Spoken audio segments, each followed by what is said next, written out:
In a major embarrassment for Pakistan, on a day when the Pakistan army took foreign diplomats to selected areas of Pakistan-occupied Kashmir, major protests have erupted in the region with people demanding freedom from Pakistan's illegal occupation. और आजाद कश्मीर के हुक्मरान महज मगरमच्छ के आंसू रो रहे हैं। पाकिस्तान के हुक्मरान आपको ट्रिपल सलियां दे रहे हैं। The visuals on your screens are from Muzaffarabad in Pakistan-occupied Kashmir. Thousands of commoners have hit the streets to protest against the Pakistan government. The protests an ugly turn when the demonstrators clashed with the local police, who in return resorted to violence.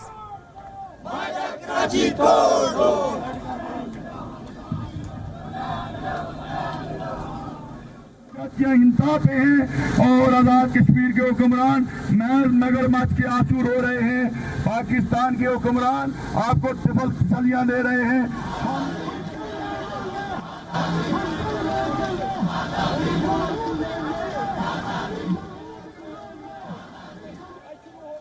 Police fired tear gas to disperse their march towards the government buildings, and dozens of pro-independence activists have been injured in the clashes that are still underway.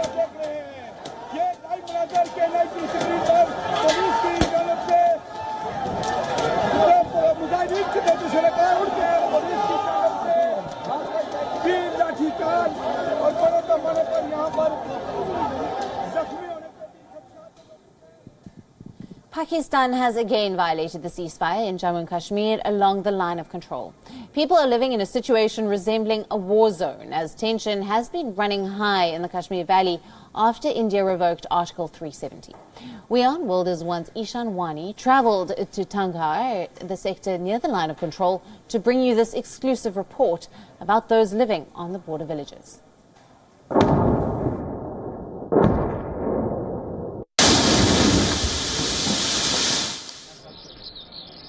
This is the family of 55-year-old Mohammad Sadiq.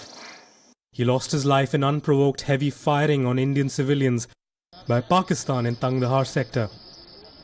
Sadiq's daughter was to marry by the end of the month. Preparations were in full swing and the family was all set to celebrate their daughter's wedding.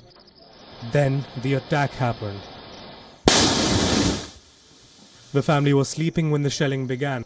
The shelling caused a gas cylinder to promptly explode, killing Mohammad Sadiq on the spot. Sadiq is survived by his wife, 4 daughters and 2 sons. The situation is as bad as a raging fire along the India-Pakistan border. Firing and shelling from Pakistan has left a trail of damage and destruction in the village.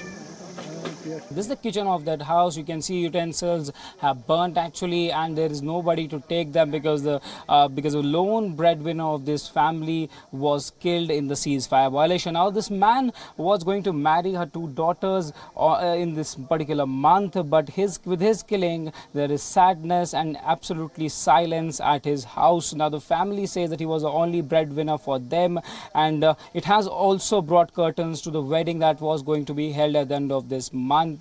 Most of these ceasefire violations by Pakistani army are mainly to push infiltrators into Indian territory. But it is the locals who end up bearing the brunt. कभी सुना भी नहीं था, हमने आवाज़ भी नहीं सुनी थी, ना हम टीवी पर देख रहे थे, तो ऐसे जब दिखा रहे थे शेलिंग ऐसी होती है, ऐसे नहीं देखा था, इतनी अंधाधुंध firing. The number of ceasefire violations by Pakistan has seen a spike this year. However, the Indian army has also launched attacks on terror camps situated deep within Pakistan-occupied Kashmir, just opposite the Tanghar sector. These are the mountains occupied by the Pakistan, and these are the positions from where they actually fired at these villages in the Karna sector. Now, this is that particular house, a 2-story house, which has been completely reduced to rubbles now. It is still emitting heat, and this particular shell landed inside this particular house, but luckily there were no people. It had just cattle, which are tamed by these local villagers. They were killed. Their cows were also have died because of the shelling by Pakistan. A villager has also been killed. They are saying that they are demanding compensation and relief from the administration and also demanding construction of bunkers.